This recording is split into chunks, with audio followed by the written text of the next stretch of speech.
Friends, जय श्री राम। चलो आज पेरेंट्स के सेशन में ना एक बड़ी अजीब सी बात करते हैं। अजीब सी नहीं, एक नॉलेज वाली बात है। एक डॉक्टर लेडी है, उसके बच्चे को भी ऑटिज्म है। बेटा सीधा सीधा इधर चलो, इधर जागृत कैन प्ले विद मी। चलो चलो जाओ, दीदी के साथ जाओ। इसको बाहर जाना है। चलो बाहर चलते हैं। अच्छा बाहर इसको ना गोदी में उठा के हाँ, तो उनके बच्चे को भी माइल्ड ऑटिज्म है एक्चुअली। तो उन्होंने भी एक चीज़ बताई, वैसे तो पता थी, आप लोगों को भी पता होगी कि जो माइलस्टोन होते हैं ना बच्चे के, जो डाउनग्रेड हो जाते हैं जब वो वापस से, जैसे बच्चा सबका, मेरा भी बच्चा 1 साल तक बोलता था कुछ ना कुछ, फिर 1.5 साल की उम्र में वो बोलना बंद कर गया। तो ऐसे ही उनके बच्चे के साथ हुआ। तो ये ना सीधा नीचे जाने लग जाते हैं ऊपर से। तो वो कैसे कैसे प्ले करा रहे हैं।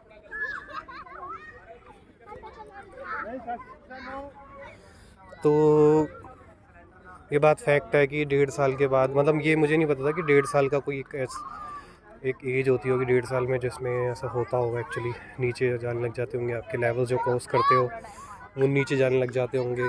जो माइलस्टोन अचीव किए होते हैं बच्चे ने, वो नीचे जाने लग जाते होंगे। मुझे ऐसा नहीं पता था, लेकिन उन्होंने समझाया कि 1.5 साल बाद ही आपको पता लगने लगता है कि बच्चा जो कर रहा था वो भूल गया है। फिर जो करते करते फिर इसको दोबारा रिकॉल करवानी पड़ती हैं चीज़ें। आपको ये टेंशन हो जाती है कि इसको कुछ सिखाते हैं 2-3 दिन में भूल जाता है, तो आपको ये थोड़ी सी कंप्लेंट्स आने लग जाएंगी। तो ये चीज़ें ब्रेन से करेक्टेड होती हैं, ऑब्वियसली बात है। तो उनको अर्ली इंटरवेंशन करके कंट्रोल किया जा सकता है। हाँ बिल्कुल। तो उन्होंने वही बताया कि 3 साल से पहले ऑटिज्म का डायग्नोस कुछ सेंटर्स नहीं करते, लेकिन कुछ फ्लैग्स देकर इन चीज़ों को थोड़ा सा जजमेंट किया जा सकता है कि हाँ, इस बच्चे को ऑक्यूपेशनल थेरेपी, सबसे पहले ऑक्यूपेशनल थेरेपी ही दी जाती है।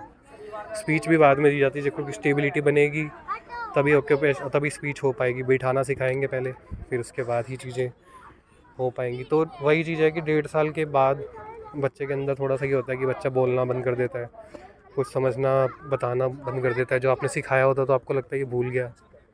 तो आपको कैसे आइडेंटिफिकेशन करनी है, ऐसे ही करनी है कि 1.5 साल तक या 2 साल तक बच्चे को ये देखो कि जो आपने सिखाया था क्या वो कंट्रोल्ड में है, उसको याद है या नहीं है, वो वही रिपीट कर रहा है नहीं कर रहा। तो आई टू आई कॉन्टैक्ट छोड़ता तो नहीं है बच्चा। ये इन चीज़ों का बड़ा ध्यान रखना पड़ता है।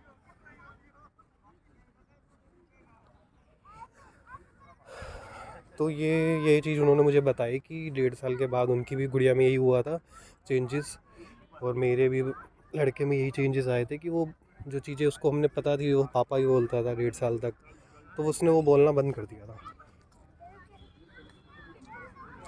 तो बस इस चीज़ का ही ध्यान रखना है। जैसे आपको लगे कि ऐसा कुछ है किसी के साथ, पड़ोस में या आपके आसपास लोगों, क्योंकि लोग अवेयर नहीं होते, उनको अवेयर करना पड़ता है। और ये चैनल भी अवेयरनेस के लिए ही है।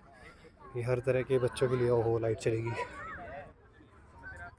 तो ये वही चीज़ है कि आपको इस चीज़ का ध्यान रखते रहना कि अगर आपको ऐसा लगे कि 1.5 साल के बाद या मैक्सिमम 2 साल तक बच्चे को जो सिखाया था वो भूल रहा है, आई टू आई कॉन्टैक्ट छोड़ रहा है और चीज़ें वैसे नहीं कर रहा, या आपको कुछ अलग सी चीज़ फील हो रही है, तो प्लीज़ अर्ली इंटरवेंशन, डॉक्टर को दिखाओ, थेरेपिस्ट से मिलो और जो चीज़ रिक्वायर्ड है वो करो।